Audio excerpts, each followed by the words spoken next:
Peace, family. Right now, I want to talk about energy transfer.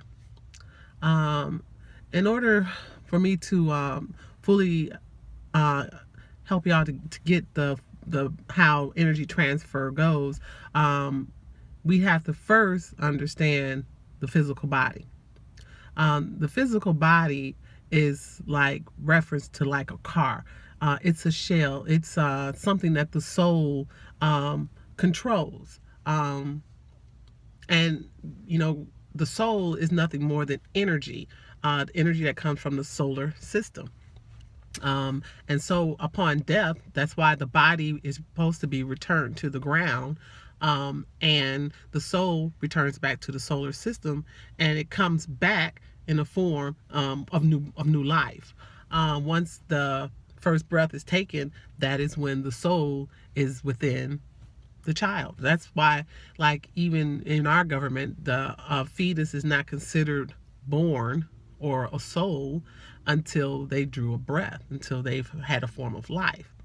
So, with that being said, we're going to go now into energy transfer.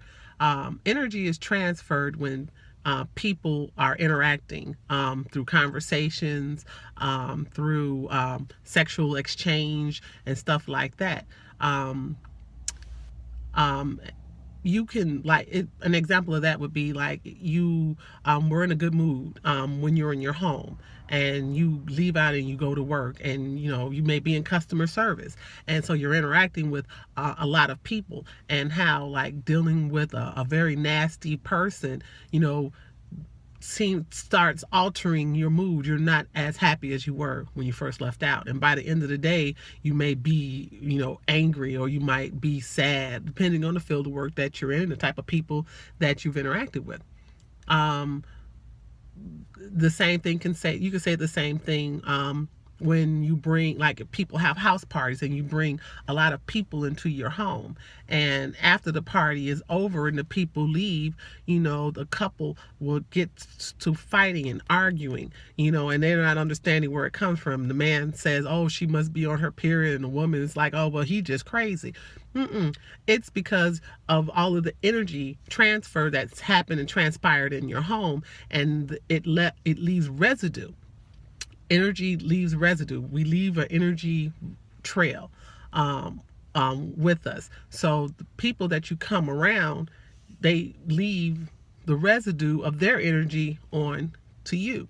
And if you have a lot of negative people or people with bad energy, then it alters and it can conform and change your positive energy. So you have to be mindful of the company that we keep. And a good way of finding out what type of energy you have around you is taking a self assessment of how you feel, you know, once you've interacted with that person. If you feel and if you feel good and everything is the same, then you know that you've just exchanged energy with a like entity, with a like you know, with a cohesive energy field.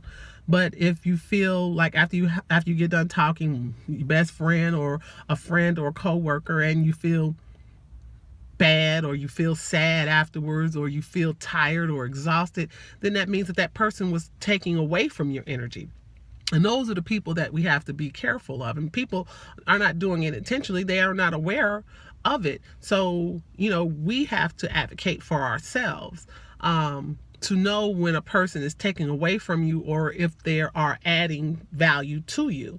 And the best way of doing that is, you know, to make sure that we keep doing a self-assessment of the people that we are around. How do we feel? Do we feel more anxiety being around these people, or do we feel more at peace around these people? You know, I was reading somewhere, and for the long time I always believed it to be true. When a lady, she was saying that, you know, she was waiting on that one love in her life, you know, the one that gives her butterflies in her stomach.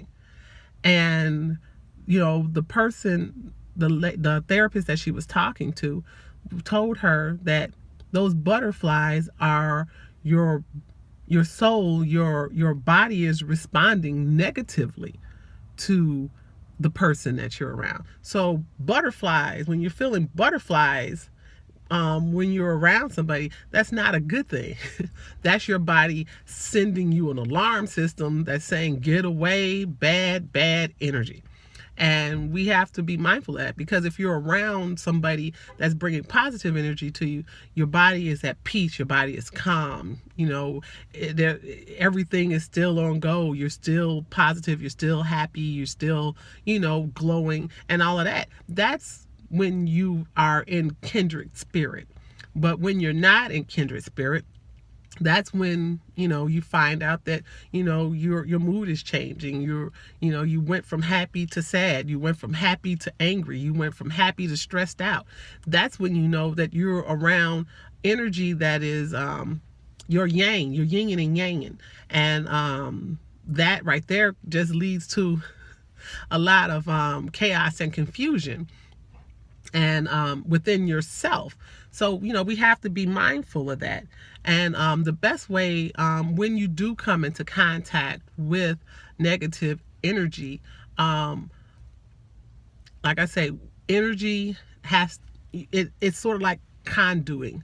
You can, like, when you're upset, when you're stressed, when you've got all of this negative energy within you, they say the best way to eradicate that is to give that energy back to something that's living, back to the earth. So that's why a lot of people find a lot of comfort in gardening, or a lot of people like to sit up on the trees. When I was working, when I used to get to the end of the line, especially after I was like really, really stressed out, I always liked to work a street that had a park, because that park, it could pull the negative energy out. And so I would always go and sit by a tree, go and touch the tree, go around and where they had like the bushes. I used to work Jackson a lot, so I would be over there at Columbus Park, and I would just be out there. I'll sit in the grass, I'll sit by the tree. I would do something for that 5 to 10 minutes that I ever had at the end of the line, to draw negative energy away from me, before I get back on. Because if not, by the end of the day, you are so stressed out and everything, and then we have the wrong kind of coping mechanism. We go and hang out and we want to go get drunk, we get stressed out and we want to go smoke a cigarette.